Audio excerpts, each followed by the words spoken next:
You won't believe how easy it is to make delicious raw mozzarella cheese at home in 30 minutes or less. Store-bought mozzarella contains so many additives and preservatives, it's not even really cheese anymore. And I'm going to challenge y'all to make your own healthier version of mozzarella using our recipe.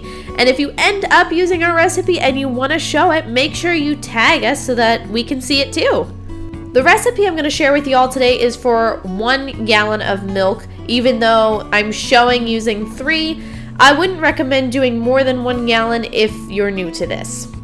Now that that's out of the way, the first step is to dump your cold milk into a pot, and then we're going to get our citric acid and rennet ready. So we get our citric acid from Azure Market, and you guys can go back and watch some of our hauls, see what else we get there. I'll leave our Azure referral link down below if you haven't shopped there before.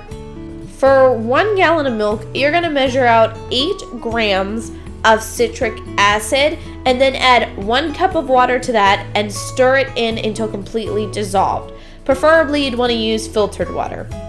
Now, some raw cheese recipes say that citric acid is not necessary. I've never tried it without citric acid, so I'm not sure. But if you end up trying it without citric acid, make sure you let me know in the comments below. I'd love to hear it.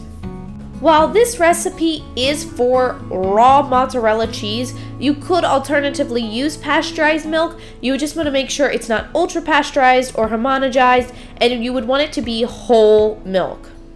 Now you're just going to set that citric acid mixture to the side, and we're going to do our rennet. So I'm using liquid animal rennet made from veal. I'll leave this link down below, and I'll also leave a highly rated vegetarian rennet if you want. You're going to need 3 grams of rennet to a 1/4 cup of water, and you're also going to want to stir that in and then set it to the side. Now you're going to take that citric acid mixture and dump it in your cold milk. You want to make sure that this is stirred thoroughly so that it is combined evenly.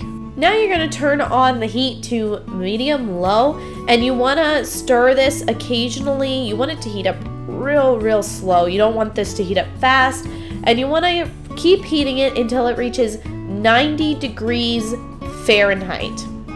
Once that happens, it's time to turn off the heat, move the pot off the burner, and then you're going to add your rennet. Now you want to be stirring when you pour this rennet in, and as soon as that rennet mixture touches the milk, you want to start counting to 25. And then once that 25 seconds is up, you want to stop stirring. Over stirring is not the end of the world, but it can cause your curds to break up, which isn't preferred. Then you're just going to put a lid on your pot and let it sit for 5 minutes. If it doesn't look done in 5 minutes, you can leave it for another 5. Once it's done, it'll look like this. You'll see a clear separation between curds and whey. And now you're just going to take a knife and cut those curds in a crisscross pattern. Don't worry if the curds try and get away from you. They do it for me every time. Just do your best and make sure that you get that knife all the way down to the bottom of your pot. Once it's done, you're going to put it back on medium-low heat, stirring occasionally but very slowly until it reaches 103 degrees Fahrenheit. Once it reaches 103 degrees Fahrenheit, you're going to go again, turn off the burner, move it off the heat, and set a lid on it for another 5 minutes. Now once that 5 minutes is up, make sure you have a colander and bowl ready. You can put this colander inside the bowl. And I like to use a slotted spoon for this and my hands to get all the curds out of the pot and into the colander. Once you have all your curds in the colander, go ahead and keep giving it gentle but firm squeezes, and you can keep applying more and more pressure until you get out as much whey as you can, and then you should be able to just pour this whey right back into the pot. And just a heads up, in case you are really considering making cheese making is a little bit messy, so just be prepared for that. I like to start with a clean kitchen, but a lot of times it doesn't end that way. Now, a lot of people use a microwave for this next step, but because we don't have a microwave, I'm just going to show you how we do it on the stove. Now, you can see I have a smaller pot next to my larger one, and I'm going to fill that with enough whey from the pot to cover my ball of cheese. Then I'm going to set this on the stove and add a tablespoon of salt. Then I'm going to heat it on medium-high until it reaches like 170, 180 degrees Fahrenheit. Once it's gotten to that temperature, you're gonna pour it over your cheese in the bowl until it completely covers it. Now you may need some heat-proof gloves for this step. My hands have gotten slightly used to the heat, but what you're gonna wanna do is take that big ball of cheese and stretch it and then fold it over itself. And you're gonna wanna do this only just a few times. What we're doing it is preparing it to shape and making it that stretchy, ooey gooey mozzarella cheese we all know and love. Now there are so many fun ways that you can shape mozzarella. You can do bite-sized balls, you can do just one big ball or one log.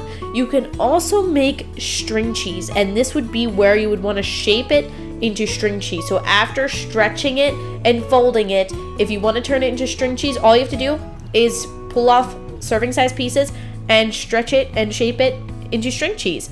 So whatever you want to shape it into, get creative. Today, I just left mine in a ball because we're going to be using it for sandwiches later today, and there was no need to really shape it any fun ways. After you're done this step, you're going to take that bowl of whey and pour it back in the pot, and then you're going to fill that bowl with cool water. Not ice cold water, just cool water, preferably filtered. And then you're going to stick your cheese, however you shaped it, into that cool water for 15 to 20 minutes. Congratulations, y'all! Your mozzarella cheese is done. Now, it is preferred to use this right away, but you can store it in your fridge for up to 5 days. And if you want to store it, all you have to do is wrap it in plastic wrap and then put it in a freezer bag or an airtight container. Please give this video a thumbs up and make sure you're subscribed to see new recipes.